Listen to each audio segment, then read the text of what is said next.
வணக்க மக்களே, மீண்டும் உங்களை சந்திப்பதில் பெருமகிழ்ச்சி.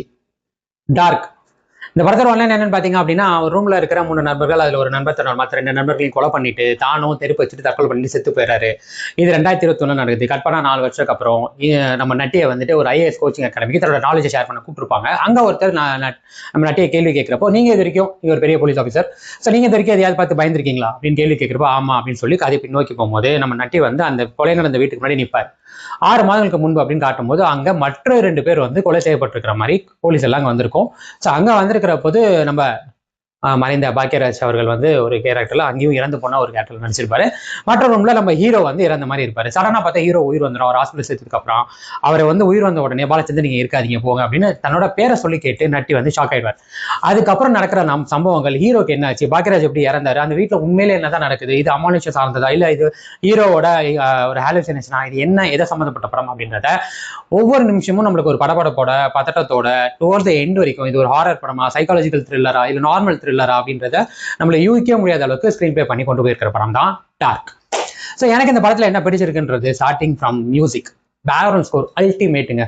கொஞ்சம் நஞ்சம் இல்லை. ஒரு உண்மையிலே சொல்ல போனா இதுல 2-3 பாடல்கள் வரும். அது கூட நம்மள வந்துட்டு உண்மையிலே சைக்காலஜிக்கலி நம்மள உள்ள பூந்து நம்மள ஏதோ பண்ணும். அந்த மாதிரி ஒரு பாடல்கள்.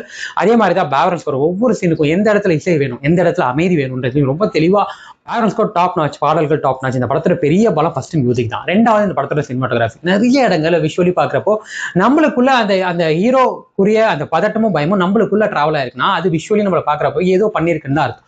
அதனால அந்த விஷுவல் வந்து நம்ம எவ்வளவு தூரத்துக்கு டிஃப்ரெண்டா நிறைய இடங்கள்ல டிஃப்ரெண்ட் சீன்ஸ் எல்லாம் வந்துட்டு நிறைய ஆங்கிள் டிஃப்ரெண்ட் ஆங்கிள் நம்ம பாக்குறப்ப அந்த பயத்தை ஏற்படுத்தி இருக்கிறதுலாம் நிஜமாவே ரொம்ப நல்ல விஷயம். அதுவும் ஒரு சில இடங்கள்ல ஹீரோ ஓடுறத வந்து காட்டின ஆங்கிள்ஸே வந்துட்டு ரொம்ப நல்லா இருந்தது. அது மாதிரி ஒவ்வொரு சீனையும் ஒரு சில இடங்கள் யூனிக்கா இருந்தது. ஸோ சினிமாட்டோகிராஃபி எனக்கு ரொம்ப பிடிச்சிருந்தது.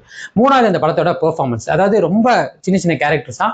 தெரிந்த முகங்கள் அப்படின்னா நம்ம நட்டியும் நம்ம பாக்யராஜ் சார் மட்டும் தான். மற்றவர் எல்லாருமே புதுமுகங்கள் தான். பட் புதுமுகங்கள்னு தெரியாத அளவுக்கு ரொம்ப நல்லா பண்ணியிருந்தாங்க. ஹீரோ வந்து காளிதாஸ் 2 ஆல்ரெடி ஒரு கேரக்டர் பண்ணிருக்கக்கூடியது தான். பட் இந்த படம் ஒரு டெபியூவா ஒரு ஹீரோன்னு கூட சொல்லலாம், ஹீரோவா. பட் எல்லாரோட பெர்ஃபார்மன்ஸுமே ரொம்ப நேச்சுரலா, ரொம்ப அந்த கேரக்டருக்கு என்ன வேணுமோ அதை ப்ராப்பரா பண்ணியிருந்தாங்க. ஸோ எனக்கு மூணாவது அந்த பெர்ஃபார்மன்ஸ் ரொம்ப நல்லா இருந்தது. நாலாவது இந்த படத்தோட ஸ்கிரீன் பிளே, அதாவது யூஸ்வலா ஒரு சைக்காலஜிக்கல் த்ரில்லர் இல்ல ஒரு ஹாரர் த்ரில்லர் அப்படின்னாவே கொஞ்சம் நிறைய கஷ்டம் இருக்கும். இது ஒரு சைக்காலஜிக்கல் ஹாரர் த்ரில்லர் அப்படின்ற ஒரு விஷயத்தை எடுத்துக்கிட்டு எண்ட் வரைக்கும் இது ஹாரரா த்ரில்லரா அப்படின்ற ஒரு கன்ஃபியூஷனை நம்மளுக்குள்ள வச்சிருப்பாங்க. உண்மையிலே இங்க நடக்குதா இல்ல ஹீரோட அலோசியேஷன் நான் முன்னாடி சொன்ன மாதிரி அதை நம்மளுக்குள்ளுமே ஏற்படுத்தியிருப்பாங்க. அந்த ரைட்டிங் வந்து 1 hour 50 minutes பார்த்த ஒரு பைலட் மூவியோட 10 நிமிஷம் தான் அதிகம். பட் அந்த டைமிங் வந்து நம்மளுக்கு ரொம்ப பெக்குலரா பிரிச்சு ஃபர்ஸ்ட் ஹாஃப்ல ஒரு விதமான பயத்தோட ஒரு ஹாரர் படம் மாதிரி கொண்டு வந்து செகண்ட் ஹாஃப்ல உண்மையிலேயே ஹாரரா த்ரில்லரான்னு யோசிக்க வச்சு எண்ட் வரைக்கும் அதை மேனேஜ் பண்ண விதம் ரொம்பவே நல்லா இருந்தது. ஒரு ரைட்டிங்காகவும் இது ஒரு ப்ராப்பரான படம்னு சொல்லலாம். ஸ்டோரி வந்துட்டு ஆக்சுவலி நம்ம தாடா படத்தோட டைரக்டர் கணேஷ் கேபாபு அவர்களோட கதை தான். ஸோ அதை தாண்டி அந்த படத்துக்கு ஒன் ஆஃப் த ப்ரொடியூசர்ஸாமே இருக்காரு. ஸோ உண்மையிலேயே இந்த படம் வந்துட்டு ஒரு ஹாரர் த்ரில்லர் அப்படின்ற அந்த ஜேர்னருக்கு ஜஸ்டிஃபை பண்ணியிருக்கு. ஸோ இது எல்லாமே எனக்கு பிடிச்ச விஷயம். ஸோ இன்னும் இதை கொஞ்சம் பெட்டரா பண்ணிருக்கலாம் அப்படின்னு எனக்கு தோணும் விஷயம் ஒன்று தான், இந்த படத்தோட கிளைமேக்ஸ். அதாவது இந்த படம் எப்படிதான் முடிக்க போறாங்க, என்னதான் நடக்குது, இது உங்களுக்கு என்னதான் வேணும் அப்படின்ற ஒரு கான்செப்ட் இருக்குல்ல, அது இந்த சைக்காலஜிக்கல் ஹாரர் த்ரில்லர்ல ஐ மீன் நார்மலாவே ஒரு சைக்காலஜிக்கல் படம் த்ரில்லர் படம் அப்படின்னும் போது எண்ட் எப்படி இருக்கும்னு ஒரு கியூரியாசிட்டி இருக்கும். அதே மாதிரி ஹாரர் படம் இது எப்படிதான் முடிக்க போறாங்க அப்படின்ற ஒரு கியூரியாசிட்டி இருக்கும். அது ரெண்டும் கலந்த படம். ஸோ இது எப்படி முடிப்பாங்க, இது உண்மையிலே என்னதான் நடக்குது அப்படின்ற ஒரு கியூரியாசிட்டி நம்மளுக்கு ப்ரீ கிளைமேக்ஸ் வரைக்குமே நம்மளுக்கு ஒரு விஷயம் தோணிட்டே இருக்கும். அந்த இடத்துல நம்மளுக்கு உண்மையிலேயே இந்த பாயிண்ட் ரிவீல் ஆகும். ஆனால் கிளைமேக்ஸ்க்கு அப்புறம் தான் உண்மையிலேயே என்ன நடந்ததுன்ற பாயிண்டே ரிவீல் ஆகும். ஸோ அந்த இடத்துல அதோட அந்த ஜஸ்டிஃபிகேஷன் ஓகே, இப்படிப்பட்ட விஷயங்கள்லாம் கட்டிட்டு இந்த மாதிரி வச்சு முடிச்சாங்க ஓகே, பட் இன்னும் நல்லா பண்ணிருக்கலாமே அப்படின்ற ஒரு ஏக்கம் வரதை நம்மளால தவிர்க்க முடியல. ஸோ எனக்கு அந்த கிளைமேக்ஸ் மட்டும் இன்னும் ஸ்டோரி டெல்லிங்கா இன்னும் பெட்டரா பண்ணிருக்கலாம் அப்படின்றதுல மட்டும் தான் எனக்கு ஒரு சின்ன குறையா இருந்தது. ஓவராலா ஒரு சைக்காலஜிக்கல் ஹாரர் த்ரில்லர் இந்த ஜேர்னருக்கு உண்மையிலேயே இந்த படம் ஜஸ்டிஃபை பண்ணிருக்கு. ஸோ அந்த செட் ஆஃப் ஆடியன்ஸ் கண்டிப்பா இந்த படத்தை தியேட்டர்ல பார்த்தா நிச்சயமாவே ரசிப்பாங்க.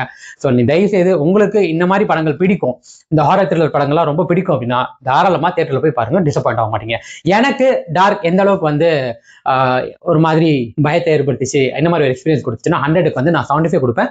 நல்ல ஒரு படம், கண்டிப்பா தியேட்டர்ல வாட்ச் பண்ணலாம், தப்பு இல்லை, டிசப்பாயிண்ட் ஆக மாட்டீங்க. அவ்வளவு மக்களை மீண்டும் அடுத்த வாரம் நல்ல திரைப்படம் நல்ல விமர்சனம் சந்திக்கிறேன். அதுக்கு இது நம்ம ஷோ ஃப்ரீயா இருந்து போச்சு.